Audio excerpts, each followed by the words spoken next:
Hello class, good morning. आज हम हिंदी में पाठ 12 सौर ऊर्जा का अध्ययन करेंगे। सौर ऊर्जा क्या है?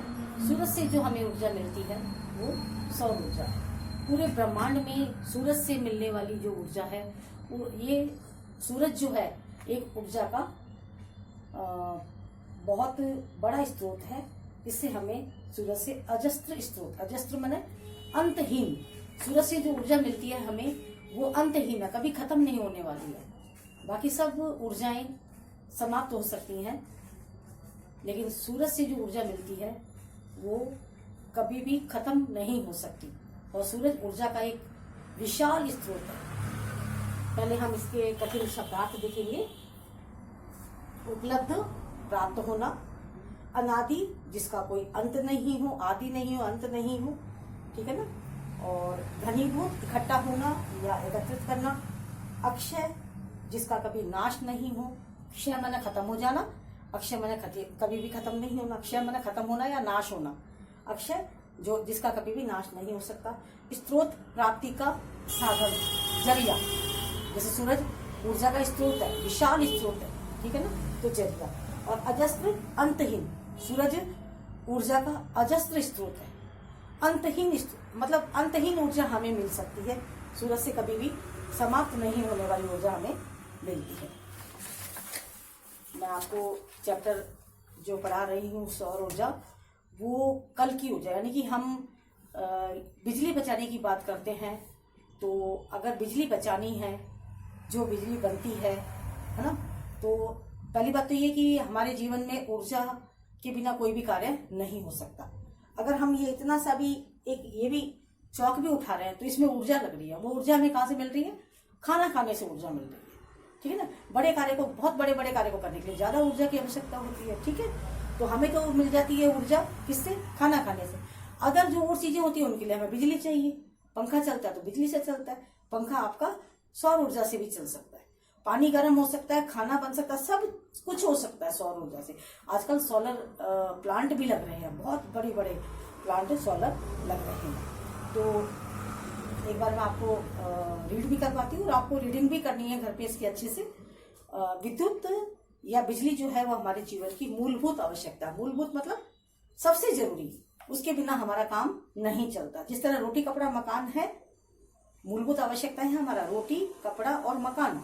रोटी खाने को, रोटी, कपड़ा पहनने के लिए, मकान रहने के लिए। उसी तरह बिजली भी हमारी मूलभूत आवश्यकताओं में आ जाती है। घर में रोशनी से लेकर के कूलर चलाते हैं हम, फ्रिज चलाते हैं, पंखा चलाते हैं, अदर जितनी भी चीजें हैं वो सब चीजें बिजली से ही चलती है। आजकल तो रेलगाड़ियां भी चल रही हैं, बड़े बड़े कारखाने, इंडस्ट्रीज, लाइट चली जाती है तो आपने देखा होगा जनरेटर चलता है ना। ये सब चीजें इतनी सारी हमारे पास अत्याधुनिक उपकरण आ गए हैं।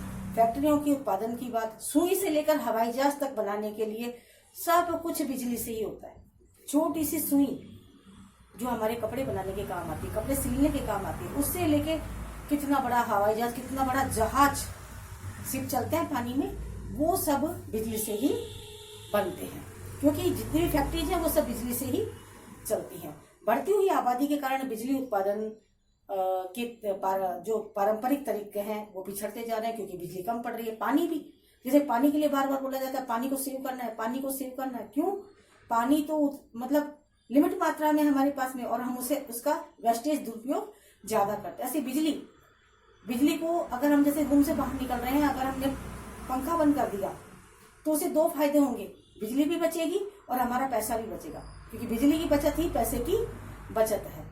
सेम सोलर के लिए भी है। अगर हमने सोलर प्लांट लगा रखा है तभी भी हम कमरे में हैं तो हम लाइट जलाएंगे, कमरे से बाहर जाते समय लाइट और फैन ऑफ कर देना चाहिए। सबसे बड़ी बात वही है कि इन चीजों की बचत, ऊर्जा को जितना बचाएंगे तो हमारा पॉकेट भी बचा रहेगा।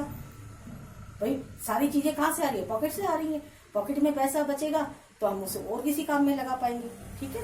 इसलिए वैज्ञानिकों ने सूर्य की जो ऊर्जा है, सूर्य की जो गर्मी है, सूर्य की जो ताकत है, उसके ऊपर वैज्ञानिकों का ध्यान गया और उन्होंने सौर ऊर्जा का प्रचलन बढ़ाया।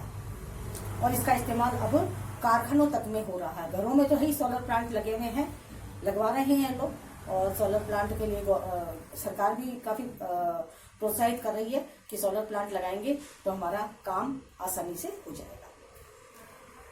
बेटा इस पृथ्वी पर जितने भी उपलब्ध हैं प्राकृतिक ऊर्जाओं के साधन, उनमें मूल आधार है ब्रह्मांड में स्थित सूरज। सूरज अनादिकाल से अजस्त्र स्रोत रहा है किसका? ऊर्जा का। अजस्त्र मैंने बताया अंतहीन, जिसमें कभी ऊर्जा खत्म ही नहीं हो सकती। सूरज जो है वो अनादिकाल से अनादिकाल से बहुत पहले से ही, जब पृथ्वी स्टार्ट हुई थी तब से ही सूरज ऊर्जा का अजस्त्र स्रोत रहा है, कभी खत्म नहीं होने वाला स्रोत रहा है। भारतीय समाज के अतिरिक्त प्राचीन ग्रीक रोमन समाज के लोगों ने भी क्रियाकलापों में सूरज की रोशनी को काम में लिया था। प्राचीन ग्रीक समाज में सौर ऊर्जा का प्रयोग भवनों को ठंडा रखने में, गर्म रखने में, दोनों कामों में करते थे। ठंडा रखने में इसी का काम क्या होता है? यही काम होता है ना। उन्होंने भवनों को ठंडा रखने में भी किया और भवनों को गर्म रखने में भी किया। इसी प्रकार रोमन साम्राज्य में शीशे के परावर्तकों के प्रयोग से प्राप्त ऊष्मा को उन्होंने विभिन्न प्रकार के कामों में काम लिया। आधुनिक युग में सूरज से मिलने वाली अक्षय ऊर्जा से बिजली उत्पादन की युक्ति सौर प्रकाश वोल्टीय प्रणाली पर आधारित एक हाईटेक प्रौद्योगिकी है। मैंने कहा ना सोलर सिस्टम लगता है। सोलर सिस्टम होता है जैसा कि आप ये पिक में देख रहे हैं, इस तरह का एक सोलर सिस्टम लगता है। ये जो लगा होता है ये सूरज से प्राप्त गर्मी को खींचता रहता है। ये इस तरह से ऐसा लगा हुआ होता है। ये जिनके लगा होता है, जिनके भी अगर आप देखेंगे तो ये सूरज से प्राप्त गर्मी को खींचता रहता है, जिससे वो खींचता है, उससे फिर वो जो हीट मिलती है या एनर्जी मिलती है उससे सारा प्लांट चलता रहता है। और हमारे घरों में बिजली जो भी चीज हमें काम में लेनी है, जैसे हम बिजली से चलाते हैं, वो सोलर एनर्जी से सारा काम, बल्ब भी चलेगा, एलईडी भी चलेगी, टीवी भी चलेगा, फैन भी चलेगा। ठीक है। भारतीय समाज के ये हो गया। आधुनिक युग में सूरज से मिलने वाली अक्षय ऊर्जा से विभिन्न बिजली उत्पादन की ओर जो प्रणाली है उसको हाईटेक प्रौद्योगिकी का नाम दिया गया है। बहुत उच्च स्तरीय वो है। उसका प्रयोग सभी कार्यों में हो रहा है। और 20वीं सदी के महान वैज्ञानिक अल्बर्ट आइंस्टाइन द्वारा सूरज की रोशनी यानी कि धूप को बिजली की धारा में बदलने की तकनीकी खोजे जाने के बाद सूरज की रोशनी से मिलने वाली ऊर्जा को भविष्य की ऊर्जा के रूप में देखा जाने लगा है। अब धीरे धीरे आने वाले 20-25 सालों में तो घर घर में सोलर प्लांट लगने की संभावना है। जब आप लोग बड़े होंगे मतलब जब आप लोग फैमिली वाले बन जाएंगे तब तक शायद घर घर में सोलर प्लांट, क्योंकि सबको लगता है चीप भी पड़ता है और ये जो बिजली की जो शॉर्टेज हो रही है, कमी आ रही है, वो भी उससे सॉल्व होने वाली है। महान आइंस्टाइन की इस खोज को विश्व समुदाय ने लगभग 300 साल पहले माइकल फैराडे के द्वारा की गई बिजली की खोज के समकक्ष बताया है। माइकल फैराडे ने जो बिजली की खोज की थी उसके बराबर ही सोलर एनर्जी यानी कि सौर ऊर्जा की खोज को उसके बराबर बताया गया है। आधुनिक युग में जो सौर ऊर्जा है वो 2 भागों में विभाजित की गई है। सूरज से प्राप्त जो ऊर्जा है उसको 2 भागों में बांटा गया है। पहली श्रेणी में सौर ऊर्जा की उपकरणों के माध्यम से इकट्ठा करके घनीभूत प्रावर्तित क्रिया के द्वारा उपकरणों द्वारा ऊष्मा का स्रोत अनेक तरह की घरेलू और औद्योगिक कार्यों में किया जाता है।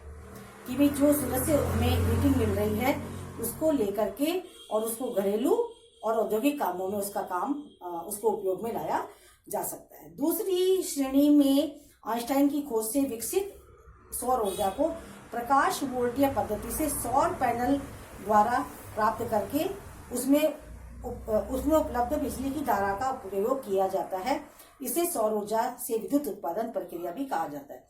यानी एक तो हम काम में ले रहे हैं सौर ऊर्जा को सीधा, अपने जो भी उपकरण चला रहे हैं वो, दूसरा सौर ऊर्जा से बिजली बनाने का कार्य भी हो रहा है, सौर ऊर्जा से विद्युत उत्पादन का कार्य भी हो रहा है। इस प्रकार अलग अलग माध्यमों से सौर ऊर्जा से ऊष्मा और विद्युत प्राप्त करके विभिन्न प्रकार के कार्यों को किया जा रहा है और उसका उपयोग किया जा रहा है। यानी कि हम सौर ऊर्जा से सीधे हमारे उपकरण भी चला सकते हैं और सौर ऊर्जा से बिजली बनाने का कार्य भी किया जा रहा है। आप जितने भी मैंने कठिन शब्दार्थ करवाए हैं उनको कॉपी में कर लीजिएगा, पाठ की रीडिंग कर लीजिएगा। Thank you.